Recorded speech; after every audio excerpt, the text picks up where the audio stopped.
నందు ప్రేమైన సహోదరి సహోదరులకు యేసుక్రీస్తు నామములో శుభములు. దేవుని యొక్క నూతనమైన కృప మీకు కలుగునుగాక. ఈరోజు దేవుడు మనకిచ్చిన మాట ద్వితీయోపదేశ కాండము 11వ అధ్యాయము 5వ వచనం. యెహోవా నేటి వరకు వారిని నశింపచేసిన రీతిని మీరు ఈ స్థలమునకు వచ్చే వరకు ఎడారిలో మీ కొరకు చేసిన దానిని.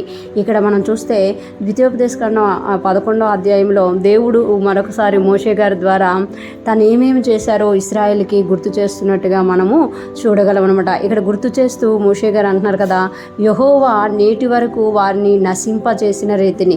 యెహోవా మన దేవుడు నేటి వరకు అంటే మోషే గారు ఆ రోజు చెప్పుతున్న వారికి కూడా వారిని నశింపచేసిన రీతిని అంటే ఎవరిని అని మనం చూసుకుంటే 4వ వచనం గమనిస్తే ఆయన ఐగుప్తు దండు నకును దాని గుర్రములకును రథములకును చేసిన దానిని వారి మిమ్మును తరుముచుండగా ఆయన ఎర్ర సముద్ర జలమును వారి మీద ప్రవహింపజేసిన దానిని యెహోవా నేటి వరకు వారిని నశింపజేసిన రీతిని అంటే ఎవరైతే ఇశ్రాయేలీలకు బాధ పెట్టారో, ఎవరైతే ఇశ్రాయేలీల్ని హింసించారో, వారికి తెగుళ్ళు చూపించిన వాళ్ళ కుమారులు చనిపోయినా వాళ్ళు మళ్ళీ ఏమైపోయారు అని అంటే ఇశ్రాయేల్ని బానిసలుగా చేసుకోవాలి, వారిని చెరపట్టాలని వాళ్ళు బలముతో వచ్చినప్పుడు దేవుడు వారిని ఏం చేశారంట, ఐగుప్తు దండునకును దాని గుర్రములకును రథములకును చేసిన దాన్ని వారు మిమ్మల్ని తరుముచుండగా ఆయన ఎర్ర సముద్ర బలమును వారి మీద ప్రవహింపజేసిన దానిని నేటి వరకు వారిని నశింపజేసిన రీతిని మీరేం చేసుకోవాలి,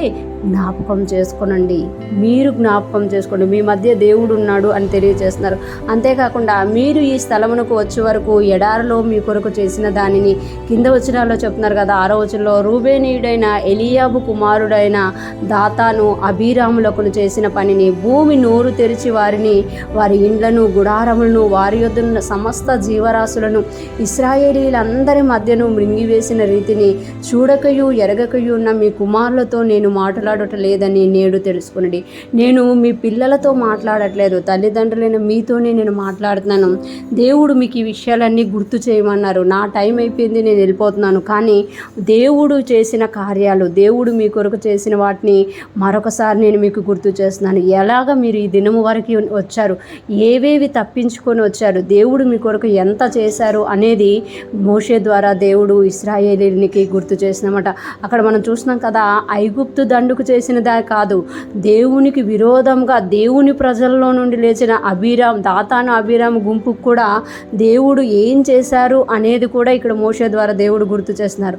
అంటే నీకు విరోధంగా లేచిన అన్యుల్ని నేను నశింపజేస్తాను, నీకు విరోధంగా లేచిన దేవుని బిడ్డలయ్యుండి నీకు విరోధంగా లేచిన వారిని కూడా న్యాయంగా వారిలో న్యాయం లేకుండా అన్యాయముగా నీ మీద లేస్తే వారిని కూడా నేనేం చేశానో నువ్వు చూసావు అని గుర్తు చేస్తున్నారు. ఈరోజు ఫ్రెష్ మనం వింటున్న ప్రతి ఒక్కరూ జ్ఞాపకం చేసుకోవాలి.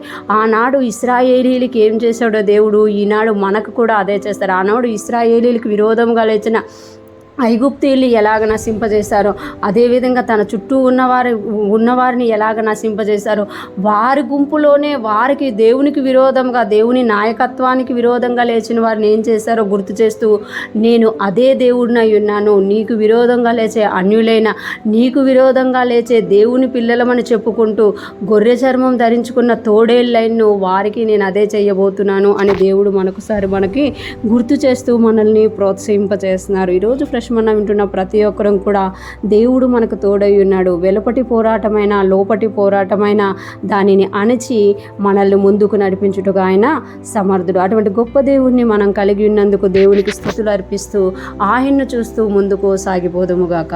ఆమేన్.